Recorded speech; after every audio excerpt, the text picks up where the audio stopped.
मध्य प्रदेश में आज बात होगी समान नागरिक संहिता, यानी एक देश एक कानून की बात। पहला सवाल ये है कि अगर आदिवासियों को बाहर ही रखना है तो फिर यूसीसी में यूनिफॉर्म क्या रह जाएगा।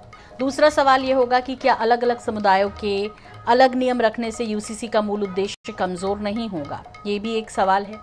तीसरा सवाल ये कि सरकार स्पष्ट क्यों नहीं कहती कि किन वर्गों को छूट मिलेगी और किन्हें नहीं।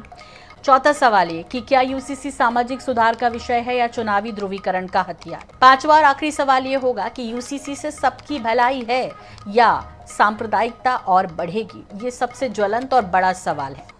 मेरे साथ है तनुज दीक्षित जी, अधिवक्ता हैं सुप्रीम कोर्ट के। तनुज जी, आपका भी बहुत स्वागत है। तनुज जी, पूरा विषय जानना चाहते हैं कि क्या समान नागरिक संहिता, ये जो यूनिफॉर्म है, ये बचेगा जब हम कुछ लोगों को अलग कर देंगे, और दूसरा ये कि ये जो केंद्र और राज्य की, ये भी थोड़ा जो तकनीकी भाषा है उसको समझा दीजिए कानूनी रूप से।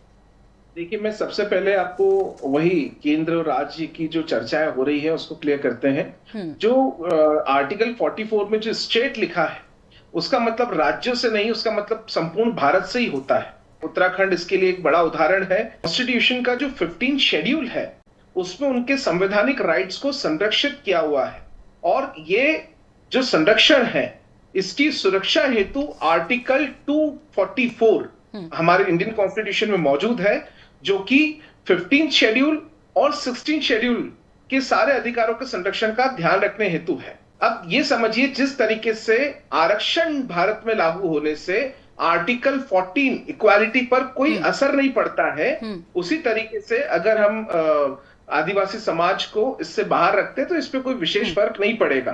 बात आती है मुस्लिम पर्सनल लॉ के ऊपर, तो मुस्लिम पर्सनल लॉ में जिस तरीके से तलाक, शादी, प्रॉपर्टी के विवाद जिस तरीके से होते हैं वो सिविल राइट, सिविल ऑब्लिगेशंस में आते हैं। और जब कभी चीजें सिविल राइट, सिविल ऑब्लिगेशन में आती हैं तो ऐसे में आर्टिकल 25 जो कि धर्म की रक्षा करता है, धर्म के धार्मिक मौलिक अधिकारों की रक्षा करता है, वो उसमें हस्तक्षेप नहीं करता है।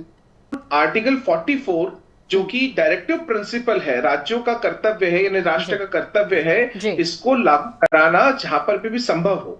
तो कुल मिलाकर के अगर कानूनन रूप से देखा जाए तो इनकी जो 15 शेड्यूल में जो आदिवासी समाज की जो संवैधानिक राइट्स हैं वो उनके संरक्षित रहेंगे। उसके लिए आर्टिकल 244 लाइबल रहेगा, और आर्टिकल 13 जो कि मौलिक अधिकारों की रक्षा करता है वो भी इसमें मौजूद है। तो ये बहुत समझना जरूरी है, क्योंकि वक्त हमारे पास कम है। ऐसे में आज की बहस में सवाल सिर्फ यूसीसी का नहीं था, सवाल उस शब्द का था जिसे लेकर पूरी बहस खड़ी है, समानता। क्या समान नागरिक संहिता का मतलब हर नागरिक पर एक जैसा कानून लागू करना है, या फिर भारत जैसे विविधताओं वाले देश में कुछ समुदायों को विशेष संवैधानिक संरक्षण देना भी उतना ही जरूरी है। इसी के साथ हमारी आज की चर्चा को यहीं दे रहे हैं विराम।